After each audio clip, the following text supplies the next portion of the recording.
안녕하세요. 재영명 목사입니다. 제가 지난 방송분까지는 글렌데일 나누리교회를 섬기는 재영명 목사입니다. 이렇게 소개를 했는데요. 여러분께 반가운 소식을 좀 전하기를 바랍니다. 하나님의 놀라운 인도함 가운데 저희 나누리교회와 또 버뱅크에 있는 주님의 빛 선교교회가 주님의 귀한 사명을 하나로 하기 위해서 이제 은혜 선교교회라는 이름으로 새로 시작하게 되었습니다. 두 교회만 하나가 된 것이 아니라 또 세 분의 목사님이 하나가 되었습니다. 저희 교회는 담임 목사 시스템이 아니라 예수님께서 우리 교회 담임 목사님이시고요. 저희는 부교육자의 마음으로 귀한 사명을 감당하기를 원합니다. 여러분의 많은 기도와 또 격려를 부탁드리겠습니다. 오늘은 은혜 선교교회를 섬기는 재영명 목사로 소개하면서요. 로마서 6장 13절의 말씀으로 의의 길로 가는 것, 의의 길로 가는 것이라는 제목으로 여러분과 함께 귀한 은혜 나누기를 원합니다.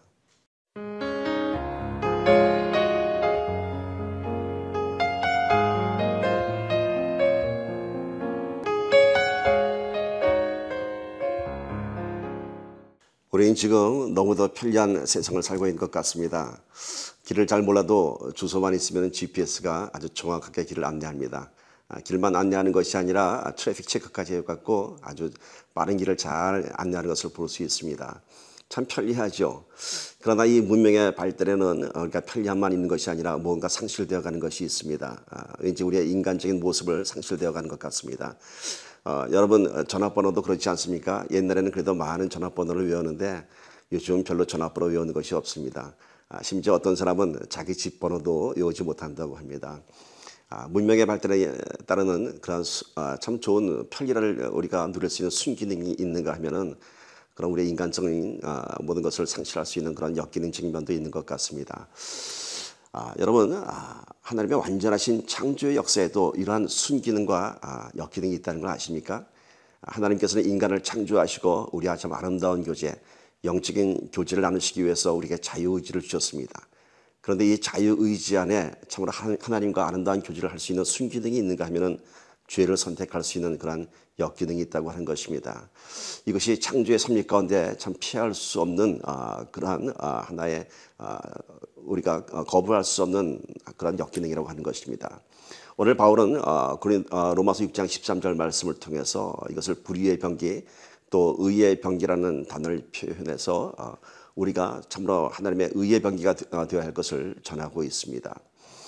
여러분 이 바울이 전하고 있는 불의의 병기와 의의 병기라고 하는 것은 결코 믿는 사람, 믿지 않는 사람의 구분이 아닙니다. 믿는 사람들이 하나님 앞에 불의의 병기가 될 수 있다고 하는 것입니다. 우리가 사단의 공격을 받을 때에는요 참 교묘한 사단의 계략에 넘어가서 이것이 정말 사단의 계략인지 모르고 넘어갈 때가 많이 있습니다. 즉 무슨 말이냐면 불의라고 하는 것은 의를 가정한 모습으로 우리를 접근한다고 하는 것입니다. 우리 생각에는 옳은 것 같은데 그 열매를 보면은 우리가 불의의 병기가 된 것을 알 수 있다고 하는 것입니다. 특히 우리의 입술을 통해서 우리의 생각을 통해서 참으로 많은 것들을 우리가 실수하는 것을 볼 수 있습니다. 만약에 사단이 우리에게 어떤 눈에 보일 수 있는 죄의 행동으로 우리에게 접근한다면 우리는 분별할 수 있고 또 구별할 수 있습니다. 중요한 것은 사단은 의를 가져가는 불의의 길을 우리에게 선택한다고 하는 것입니다. 성경에 나온 한 사건을 보도록 할까요? 이스라엘이 바벨론의 포로로 끌려가게 되었습니다. 이때 이스라엘 안에는 두 부류의 사람들이 있었습니다. 한 부류의 사람들은 우리가 범죄함으로 인해서 하나님의 징계를 받아야 하는 것이 마땅한 것이고 바벨론의 포로로 끌려가서 거기서 마땅한 징계와 회개 가운데 우리가 회복되어야 한다고 말을 하는 사람들이 있었는가 하면 또 한 부류의 사람들은 우리가 어찌 이방 민족 밑에 끌려가서 포로가 될 수 있겠는가, 끝까지 우리가 예루살렘을 사수해야 될 것이고 하나님께서는 우리를 지켜주실 것이라고 주장하는 사람들이 있었습니다. 여러분 어떠한 사람들이 더 애국자이고 어떠한 사람들이 더 믿음의 사람들 같습니까? 분명 우리 생각에는 예루살렘을 지키고 하나님께서 우리를 지켜줄 것이라는 그러한 믿음을 지키는 사람들이 올바른 생각인 것 같습니다. 그러나 성경은 그렇게 얘기하지 않습니다. 이때 나타난 예레미야 선지자는 이스라엘의 포로 시대를 선포했습니다. 그 밑에 들어가서 포로의 고난의 시대를 지나야 할 것을 예레미야 선지자는 예언을 하였습니다. 그러나 이때 또 하나의 선지자가 나타났습니다. 바로 하나냐라고 하는 선지자가 나타나서 아주 놀라운 예언을 합니다. 하나님께서 이스라엘을 지켜주실 것이고 바벨론을 멸망시킬 것이고 우리에게 빼앗아간 그 모든 것을 우리가 되찾아올 것이라고 예언을 하고 있습니다. 얼마나 놀라운 소망의 예언입니까? 여러분, 백성들은 누구의 예언에 귀를 기울이겠습니까? 그러나 참으로 안타깝게도 하나님의 예언은 거짓 예언이었습니다. 어쩌면 그의 예언은 그의 백성들에게 위로하고 소망을 주기 위한 그런 예언인지 모르겠습니다.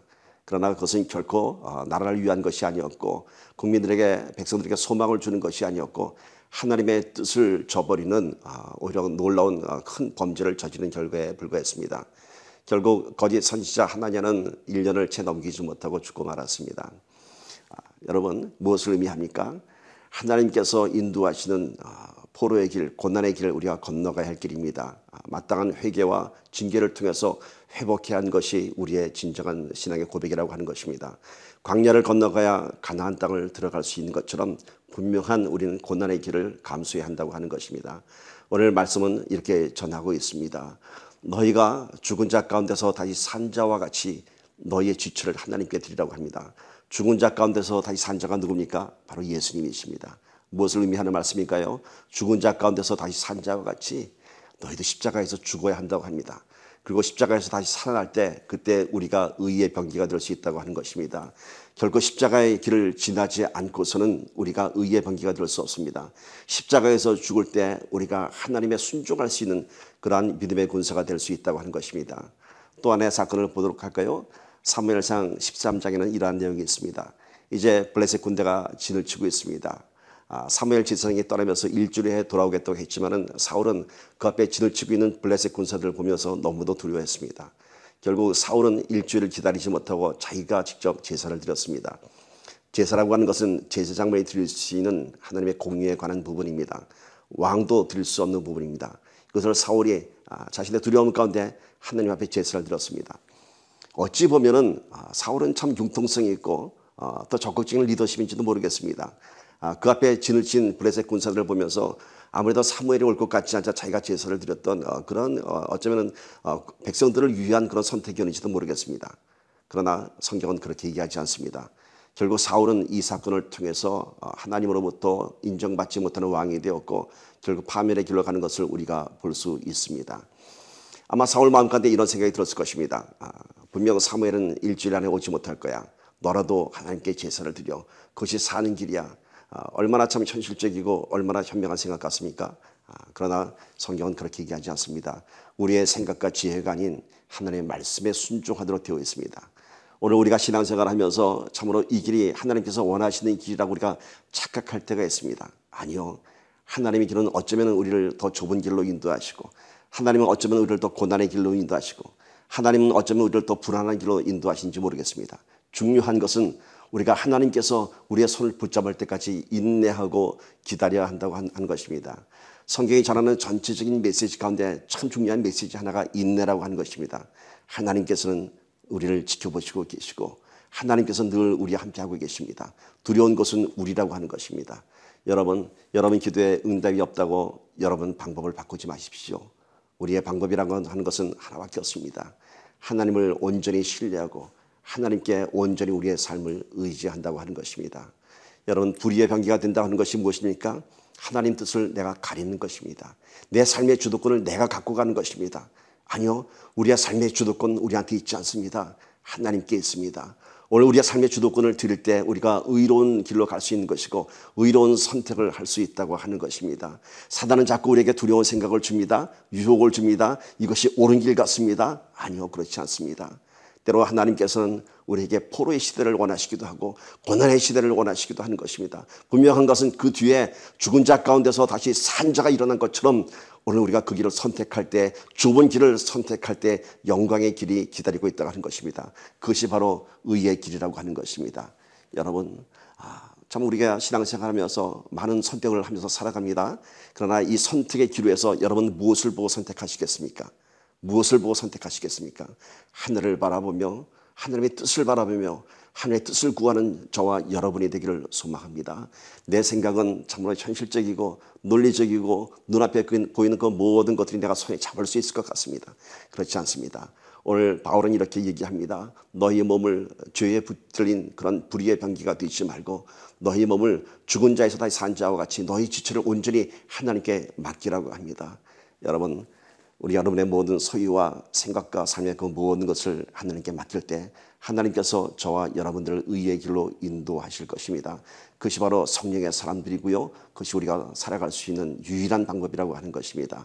오늘 우리가 의의 병기가 될 수 있는 가장 큰 지름길은 바울은 얘기하고 있습니다. 십자가의 고난을 얘기하고 있습니다. 그러나 십자가의 고난은 고통에서 끝나는 것이 아닙니다. 십자가의 고난을 지나가면 분명한 십자가의 부활이 있고 영광의 길이 있다고 하는 것입니다.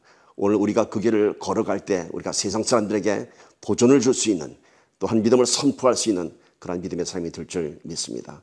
오늘 저와 여러분의 모든 선택이 불의의 뜻이 아닌 하나님의 의의 길로 순종하는 저와 여러분이 되기를 간절히 소원합니다. 우리 함께 기도하실까요? 참으로 좋으신 아버지 하나님, 많은 생각과 많은 길들을 보면서 우리가 선택하며 살아갑니다.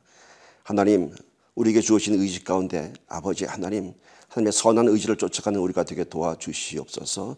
눈에 보이는 것들로 우리 마음 빼앗기지 않게 하여 주시옵시고, 비록 가는 길이 좁은 길이고 험한 길이라 할지라도 그것이 하나님께서 인도하시는 길이기에 우리가 달려갈 수 있습니다. 오늘 불의의 병기가 되지 않게 하시고 의의 길로 가는 우리가 될 수 있도록 주님 붙잡아 주시옵소서. 주신 말씀에 감사드리며 우리 주 예수 그리스도를 받들어 간절히 기도드렸습니다. 아멘.